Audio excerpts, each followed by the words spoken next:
ఇంటి సమాచారం వాట్సాప్ ఛానల్లో జాయిన్ అవ్వండి. అన్ని విశేషాలు ఎప్పటికప్పుడు తెలుసుకోండి. మంత్రాలయ ప్రభువుల వారు అవతరించారు.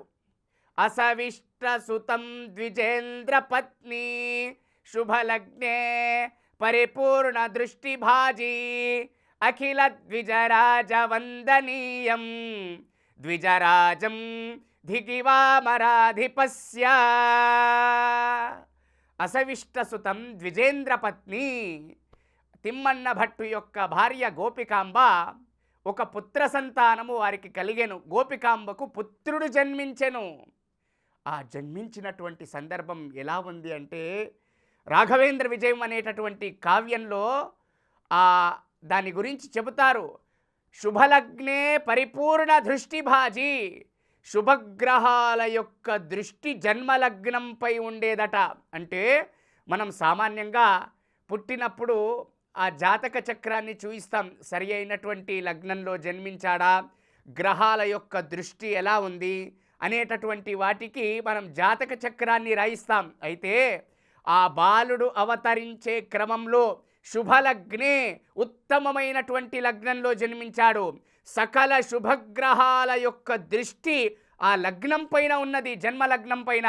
అటువంటి అద్భుతమైనటువంటి లగ్నంలో శుభగ్రహాలన్నిటి యొక్క వీక్షణ జరుగుతూ ఉండేటటువంటి సందర్భంలో ఆ బాలుడు అవతరించాడు. ఆ బాలుడికి వారు వెంకటనాథ అని నామకరణం చేశారు. ఎందుకనగా వెంకటేశ్వర స్వామి యొక్క వరప్రసాదం. వెంకటేశ్వర స్వామి వారిని అనేక సంవత్సరాల పాటు వారిని వెంకటేశ్వర స్వామిని సేవించడం ద్వారా కలిగినటువంటి సంతానం కాబట్టి ఆ బాలుడికి వెంకటనాథ అని నామకరణం చేశారు. నామకరణం చేసిన పిమ్మట వెంకటనాథుడికి సరి అయినటువంటి సంస్కారాలన్నీ కూడా చేయాలి. గర్భాదానం పుంసవనం సీమంతో వైష్ణవో బలి జాతకం నామ నిష్క్రామోన్నాశనం చౌలకర్మచ ఉపనీతిర్మహానాంని మహావ్రతమనుత్తమం ఉపనిషచ్చ గోదానం సమావర్తనమేవ చ వివాహ ఇతి సంస్కారాః షోడశైతే ప్రకీర్తితాః అని ఇవి 16 సంస్కారాలన్నమాట. ఒక వ్యక్తి పుట్టిన పిమ్మట ఈ 16 సంస్కారాలను చేయాలి అని శాస్త్రం చెబుతుంది. ఈ విధంగా వెంకటనాథుడికి సరి అయినటువంటి సంస్కారాలన్నీ కూడా చేయాలి అని సంకల్పించారు. సంకల్పించిన పిమ్మట జాతక చక్రాన్ని రాయించారు. అటు పిమ్మట చౌలకర్మను ఆచరించారు. అన్నప్రాశనం చేశారు. షష్ఠేన్నప్రాశనం కుర్యాత్, 6వ నెలలో అన్నప్రాశనం చేయాలి కాబట్టి అన్నప్రాశనాన్ని చేశారు.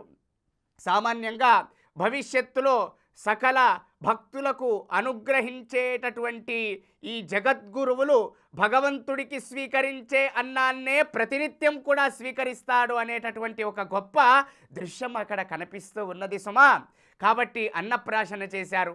అన్నప్రాశన తర్వాత అక్షరాభ్యాసం రాయించాలి కదా, అక్షరాభ్యాసం చేయాలి అని తన తండ్రి అయినటువంటి ఆ వెంకటనాథుడి యొక్క తండ్రి తిమ్మన్న భట్టుల వారు ఒక అద్భుతమైనటువంటి ప్రదేశంలో కూర్చొని పరిపూర్ణమైనటువంటి శుభముహూర్తంలో అక్షరాభ్యాసానికి సంకల్పం చేశారు. తరువాత ఓం అని రాయించారు. రాసిన తరువాత వెంకటనాథ ఓం అని రాశాను కదా, ఈ ఓంకారం పైన గట్టిగా నువ్వు తిద్దాలి అని చెప్పి అక్షరాభ్యాసాన్ని నెరవేర్చారు.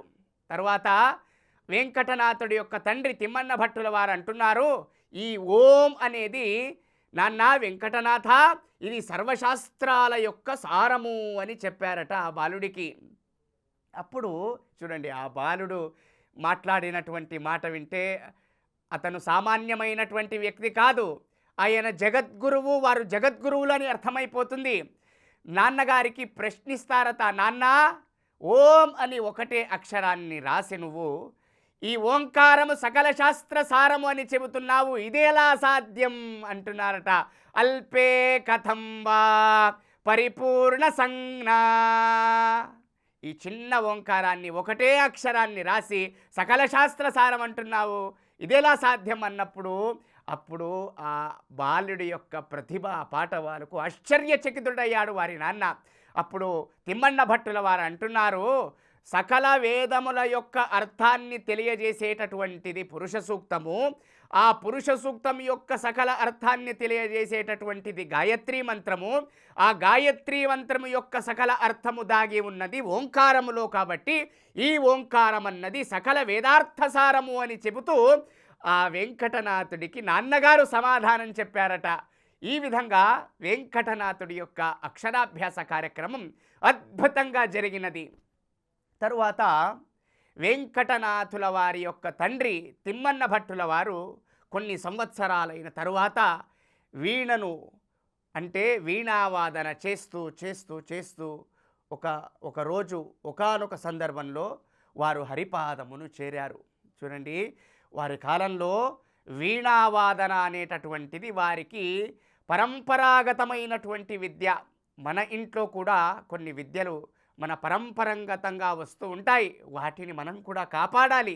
ఈ విధంగా వీణావాదన చేస్తూ చేస్తూ చేస్తూ ఒక ముహూర్తంలో వెంకటనాథుడి యొక్క తండ్రి తిమ్మన్న భట్టుల వారు హరిపాదమును చేరినారు.